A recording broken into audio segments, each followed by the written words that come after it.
Hello everyone and welcome back to my channel. बहुत लोग बोल रहे थे कि हमें नहीं समझ में आता है कि फ़र्स्ट ईयर में कैसे पढ़ना है। ये बहुत ऑब्वियस सा क्वेश्चन है, क्योंकि जब हम नीट क्रैक करके या फिर ट्वेल्थ के बाद हम लोग जो है वो MBBS में आते हैं तो हमें नहीं पता होता है कि एग्जैक्टली हमें करना क्या है। फर्स्ट ईयर जो है वो बोलते हैं कि बहुत मुश्किल होता है, क्योंकि नहीं पता चलता है बच्चों को क्या करना है। उसके लिए एक गाइडेंस होना बहुत ज़रूरी है। आज इस वीडियो में मैं आप लोगों को बताऊंगी कि किस तरीके से आप लोगों को सभी सब्जेक्ट्स जो फर्स्ट ईयर के हैं वो किस तरीके से पढ़ने होते हैं और क्या क्या मेन उसमें आपको पढ़ना होता है, वो मैं आप लोगों को बताऊंगी। ठीक है, जैसे कि मैंने आप लोगों को बताया था कि हमारे पास 3 सब्जेक्ट्स होते हैं हमारे MBBS में फर्स्ट ईयर में। वो हमारे पास होता है एनाटमी, फिजियोलॉजी एंड बायोकेमिस्ट्री।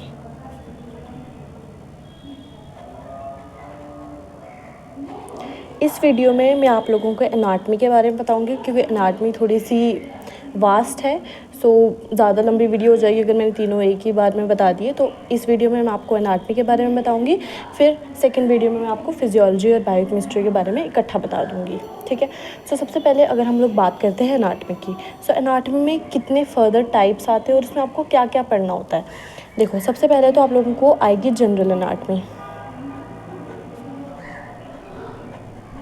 ठीक है, जनरल एनाटमी आप लोगों को पढ़ाई जाएगी आप लोगों के फाउंडेशन कोर्स में। और हो सकता है कि फाउंडेशन कोर्स के बाद भी 1 हफ्ता तक आप लोगों को जनरल एनाटमी पढ़ाई जाए।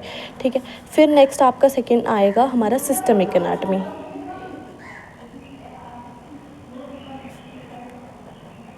ठीक है, सिस्टमिक एनाटमी में क्या पढ़ते हैं हम लोग वो भी मैं आपको बताऊंगी। फिर थर्ड हमारा आ जाएगा एम्ब्रियोलॉजी और फोर्थ हमारा आ जाएगा हिस्टोलॉजी।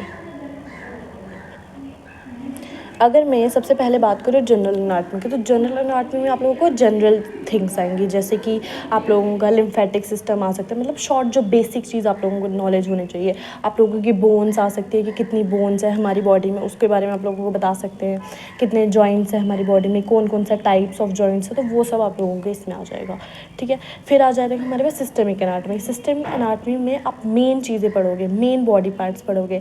जैसे कि मैंने आपको बताया था कि जो BDC की जो बुक होती है उसमें आप लोगों के 4 वॉल्यूम्स होते हैं। ठीक है, जिसमें आप लोगों को पढ़ना होता है upper limb, lower limb, thorax, abdomen, head and neck और न्यूरो एनाटमी। ये सब चीज़ें आपको पढ़नी होती है सिस्टमिक एनाटमी में। ठीक है, इसमें बेसिकली आप लोगों को पढ़ाया जाएगा, जैसे अपर लिम्ब पढ़ाया जाएगा तो अपर लिम्ब में आपके पूरी आर्म, फोर आर्म, हैंड वो सब आ जाएगा, शोल्डर जॉइंट वो सब आ जाएगा। ठीक है, फिर वैसे आपको लोअर लिम्ब पढ़ाया जाएगा तो लोअर लिम्ब में आप लोगों का क्या आ जाएगा, आपकी लेग आ जाएगी। ठीक है, थाई आ जाएगी, फुट आ जाएगा, तो वो सब चीज़ें आ जाएंगी। वैसे ही फिर आपका एब्डोमेन पढ़ाया जाएगा। एब्डोमेन में आप लोगों की क्या आ जाएगा, जो भी आपका स्टोमक है, स्प्लीन है, लिवर है, जो भी पार्ट्स आपके एब्डोमिनल रीजन में आ जाएंगे वो आप लोगों को इसमें पढ़ाए जाएंगे। ठीक है, फिर उसके बाद आप लोगों का थोरैक्स होगा। ठीक है, तो थोरैक्स में आपको क्या पढ़ाया जाएगा, लंग्स के बारे में पढ़ाया जाएगा, हार्ट के बारे में पढ़ाया जाएगा। ठीक, फिर उसके बाद आप लोगों का क्या आ जाता है, हेड एंड नेक आ जाएगा। हेड एंड नेक आ जाएगा और उसके बाद आप लोगों की आ जाएगी न्यूरो एनाटमी। ठीक है, हेड एंड नेक में आपको हेड एंड नेक के जो भी बोन्स हैं, पार्ट्स हैं, वो सब पढ़ाया जाएगा आप लोगों को।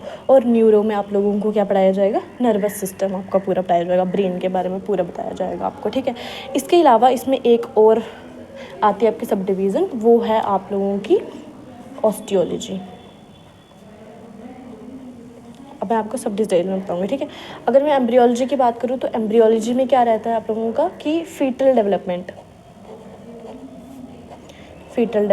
रहती है आप लोगों की, कि फ्रॉम द फर्टिलाइजेशन से लेकर के जाइगोट बनने तक कैसे सब कुछ होता है, फिर उसके बाद चाइल्ड का बर्थ होने तक, पार्चुरेशन तक कैसे सब कुछ होता है, वो सब आपको एम्ब्रियो में पढ़ाया जाएगा। हिस्टोलॉजी में आप लोगों को क्या पढ़ाया जाएगा, टिश्यूज़ के बारे में। ठीक है, टिश्यूज़ के बारे में क्या पढ़ाया जाएगा, जैसे मान लो हमारे पास लीवर है।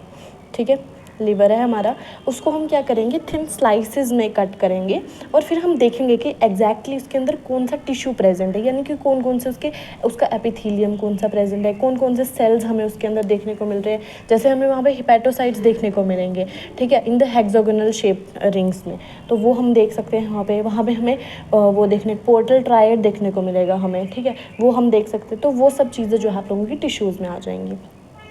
अगर हम ऑस्टियोलॉजी की बात करते हैं तो ऑस्टियोलॉजी में आप लोगों की आती है बोन्स, ठीक है। आप लोगों को हर एक, जैसे मैंने बोला था, आप लोगों को बोन सेट लेना है, तो हर एक बोन को आपको डिटेल में पढ़ना होता है कि जैसे आपकी ह्यूमरस है तो उसके बॉर्डर्स कौन कौन से, उसके एंड्स कौन कौन से होते हैं, कौन कौन से बॉर्डर पे या फिर कौन कौन से सरफेस पे कौन कौन सी मसल अटैच हो रही है, लिगामेंट्स कौन से अटैच हो रहे हैं, वो सारे आप लोगों को ऑस्टियोलॉजी में पढ़ने होते हैं, ठीक है। अब मैं आपको बताती हूँ कि इन पांचों सब्जेक्ट को पढ़ना किस तरीके से। देखो, जनरल एनाटॉमी में आपको बस शुरू में ध्यान देना है कि आपके जो बेसिक कॉन्सेप्ट्स हैं वो आप लोगों के क्लियर हो जाए, ठीक है। तो जनरल एनाटॉमी में आपको सबसे पहले अपने बेसिक कॉन्सेप्ट्स क्लियर करने हैं। तो जनरल एनाटॉमी किस लिए? आप लोगों के बेसिक कंसेप्ट क्लियर करने के लिए। तो जो कॉलेज में पढ़ाया जाएगा वो आप लोग पढ़ेंगे, और बीडीसी की ही एक शॉर्ट बुक आती है छोटी सी, वो होती है जनरल एनाटॉमी की, वो आप लोगों को पढ़नी है, ठीक है। उसके अलावा आप लोगों के आ जाते हैं अब सिस्टमिक एनाटॉमी में। सिस्टमिक एनाटॉमी आपको पूरे साल यही पढ़नी है, मेन फोकस आप लोगों का सिस्टमिक एनाटॉमी पे ही रहेगा, ठीक है, क्योंकि मैक्सिमम क्वेश्चंस जो आते हैं वो सिस्टमिक एनाटॉमी में से ही आते हैं, ठीक है। इसको आप लोगों ने कैसे पढ़ना है? आप लोगों ने क्या करना है, सबसे पहले लेक्चर अटेंड करना है अपना, ठीक है, जो भी आप लोगों को कॉलेज में लेक्चर करवाएंगे वो करना है। फिर उसके बाद अपने घर आके इसको रीड कर लेना है एक बार बुक से, ठीक है। रीड करने के बाद आपने क्या कर लेना है, दोबारा जब जाना है तो वहाँ पे आपकी डाइसेक्शन होगी। जब कॉलेज आप दोबारा जाओगे सेकंड डे पे या फिर थर्ड डे पे, तो वहाँ पे आपकी डाइसेक्शन होगी सेम लेक्चर की। जैसे आप लोगों को, मैं मान लेती हूँ आप लोगों को हार्ट पढ़ाया, ठीक है, तो हार्ट का लेक्चर हो गया, उसके बाद आपने घर आके उसको रिवाइज कर लिया। उसके बाद जब सेकंड डे होगा तो उसकी डाइसेक्शन होगी। डाइसेक्शन का मतलब क्या होगा, आप लोगों को डाइसेक्शन हॉल में ले जाया जाएगा और वहाँ पे आपको एग्जैक्टली जो ह्यूमन हार्ट होता है वो आप लोगों को दिखाया जाएगा, और वहाँ पे आपकी क्लास की रिवीजन दोबारा से हो जाएगी, समझ रहे हो। तो इसकी रिवीजन चलती रहती है आप लोगों को। अगर आप रीड नहीं करोगे तो आप लोगों को डाइसेक्शन में भी कुछ समझ नहीं आएगा। सो बेटर है कि लेक्चर अटेंड करो, उसके बाद आप लोग रीडिंग कर लो इसकी, और उसके बाद आप डाइसेक्शन करोगे तो आपके कॉन्सेप्ट्स जो है क्लियर हो जाएंगे, ठीक है। बहुत लोग बोलते हैं कि नोट्स कैसे बनाएं। नोट्स के लिए मैं एक अलग वीडियो बनाऊंगी, लेकिन इसमें मैं आप लोगों को बता रही हूँ कि आप लोगों को किस तरीके से पढ़ना है और क्या क्या पढ़ना है, ताकि आपके कॉन्सेप्ट्स जो है क्लियर हो जाएँ, ठीक है। नोट्स का मैं अलग वीडियो बनाऊँगी एक। अब आते जाते हैं हम एम्ब्रियो पे। सो एम्ब्रियो में देखो, आप लोग, मैंने बोला ज़्यादा टाइम आप लोग किस में इन्वेस्ट करने वाले हो, अपना सिस्टमिक एनाटॉमी में, ठीक है। तो एम्ब्रियो पढ़ने के लिए अभी आपको ज़्यादा टाइम नहीं मिलेगा, तो इसके आप लोगों को क्या करना है, जो आप लोगों को लेक्चर में पढ़ाते हैं बस उसी को आप लोगों ने घर आके एक बार रिवाइज़ कर लेना, बस एक बार रिवाइज़ कर लेना, ज़्यादा कुछ नहीं करना है, बस एक बार रिवाइज़ कर लेना। उसके बाद आपने इसका कुछ नहीं करना, ठीक है। और फिर इसके बाद आप लोगों ने, जब एग्ज़ाम टाइम आता है तो उस टाइम पे आप लोगों को ये पढ़ने होते हैं। इस टाइम तक आपको बस इतना होना चाहिए कि आप लोगों को थोड़ा बहुत आइडिया होना चाहिए कि किस तरीके से क्या क्या डेवलपमेंट हो रही है, ठीक है। फिर आते हैं उसके बाद हिस्टोलॉजी के बारे में। तो हिस्टोलॉजी में आप लोगों को क्या होता है, आप लोगों ने लेक्चर अटेंड किया, ठीक है, उसके बाद आप लोग इसकी रिवीजन कर लो। रिवाइज़ करना इज़ वेरी मस्ट, ठीक है, रिवीजन कर लो आप लोग इसकी। बुक पढ़ने की कोई ज़रूरत नहीं है, दोनों केस में, एम्ब्रियो की भी और हिस्टोलॉजी भी, कोई बुक नहीं पढ़नी है आप लोगों को। बस आप लोगों को लेक्चर जो पढ़ाया गया है वही पीपीटी आप लोगों को रिवाइज़ करनी है, ठीक है। रिवाइज़ आपने कर लिया, उसके बाद इसकी भी डाइसेक्शन होती है। इसकी डाइसेक्शन में क्या होता है, आप लोगों को स्लाइड्स दिखाई जाती हैं, माइक्रोस्कोप के नीचे स्लाइड्स जो है आपको दिखाई जाती है कि कैसा वो टिश्यू दिखता है, और वहाँ पे भी आप लोगों की अच्छी खासी रिवीजन हो जाती है, ठीक है। तो वही आप लोगों को रिवाइज़ करना है, इसमें एक्स्ट्रा आप लोगों को कुछ नहीं पढ़ना, एक्स्ट्रा ध्यान देना आप लोगों को सिस्टमिक एनाटॉमी में बस।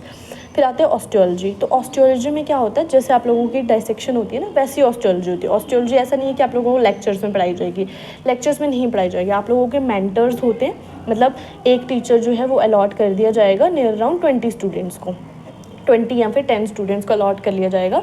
तो वो एक टीचर जो है उन 20 स्टूडेंट्स को बोन दिखाएगा कि कैसी बोन दिखती है, उसके बॉर्डर्स अच्छे से उनको दिखाएगा, उनकी मसल अटैचमेंट बताएगा, एंड दैट्स इट, ठीक है। तो वो चीज़ें आप लोगों को ऑस्टियोलॉजी में ही लर्न कर लेनी है, वो आप लोगों को दोबारा रिवाइज़ करने के लिए नहीं आना। जब तक आप बोन को देखोगे नहीं तब तक आप लोगों को कंसेप्ट नहीं रहेगा उस चीज़ का, ठीक है। तो उसी टाइम पे आप लोगों को बोन को अच्छे से देखना है, और जो भी आप लोग जो भी डाउट होता है आप लोगों को उसी टाइम क्लियर करना है। इसको आपने घर आके फिर देखना नहीं है।